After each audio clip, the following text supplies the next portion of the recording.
Assalamualaikum warahmatullahi wabarakatuh.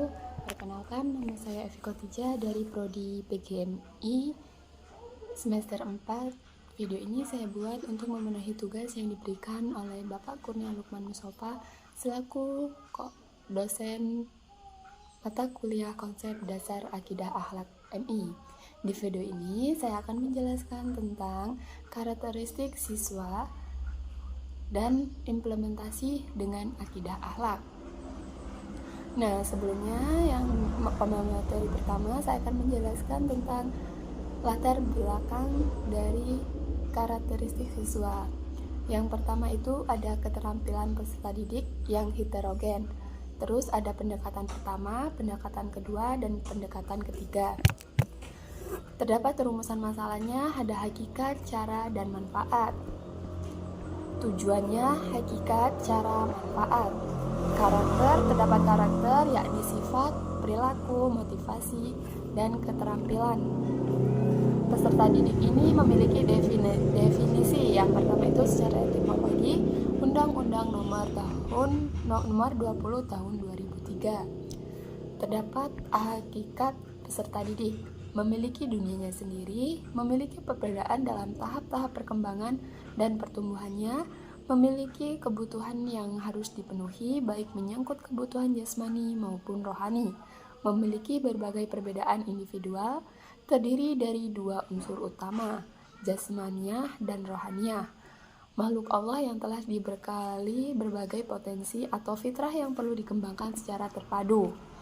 Hakikat mengidentifikasi perilaku dan karakteristik peserta didik.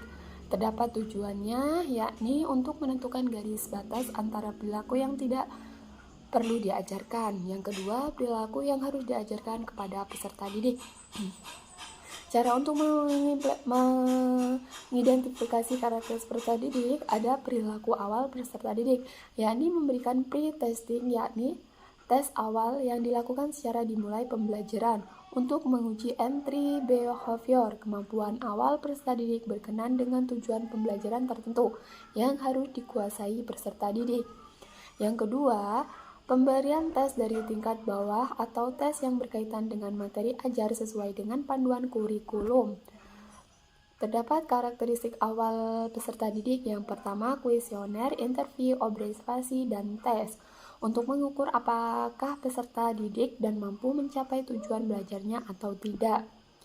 Yang selanjutnya ada manfaat mengidentifikasi karakteristik siswa. Yang pertama, kualitas perseorangan. Yang kedua, mengembangkan sistem instruksional. Selanjutnya yakni materi kedua tentang akidah akhlak. Pengertian dari akidah akhlak sendiri, bahan ajar akidah akhlak adalah materi yang disusun untuk membantu siswa memahami konsep-konsep dasar dalam agama dan moralitas. Tujuannya dari pengembangan bahan ajar akidah akhlak adalah untuk membantu siswa memahami nilai-nilai agama dan moralitas serta mengembangkan karakter yang baik.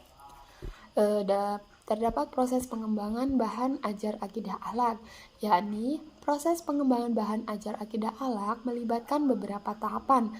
Antara lain terdapat analisis, kebutuhan, perencanaan, penyusunan, validasi, revisi, dan implementasi. Terdapat juga karakteristik bahan ajar dalam akidah akhlak yang baik. Bahan ajar akidah akhlak yang baik itu harus memiliki beberapa karakteristik seperti sesuai dengan kebutuhan siswa, mudah dipahami, mengandung nilai-nilai agama dan moralitas yang baik, dapat diimplementasikan dalam kehidupan sehari-hari. Apa sih pentingnya pengembangan bahan ajar akidah akhlak ini? Pentingnya itu pengembangan bahan ajar akidah itu sangat penting untuk membantu siswa memahami nilai-nilai agama dan moralitas yang baik. Selain itu, materi ini juga dapat membantu siswa mengembangkan karakteristik yang baik dan menjadi individu yang bertanggung jawab. Terdapat juga tantangan dalam mengembangkan bahan ajar akidah akhlak. Terdapat beberapa tantangan, yakni kesulitan dalam menyesuaikan materi dengan kebutuhan siswa yang berbeda-beda, kurangnya sumber referensi yang berkualitas, kurangnya apresiasi terhadap nilai-nilai agama dan moralitas dalam masyarakat. Nah, kesimpulannya, Pengembangan bahan ajar akidah halal ini merupakan hal yang sangat penting dalam membantu siswa memahami nilai-nilai agama dan moralitas yang baik. Proses pengembangan bahan ajar ini melibatkan beberapa tahapan, antara lain analisis kebutuhan, perencanaan, penyusunan, validasi, revisi, dan implementasi. Oke, sekian video dari saya. Kurang dan lebihnya saya mohon maaf. Kepada Allah saya mohon ampun. Saya akhiri. Wassalamualaikum warahmatullahi wabarakatuh.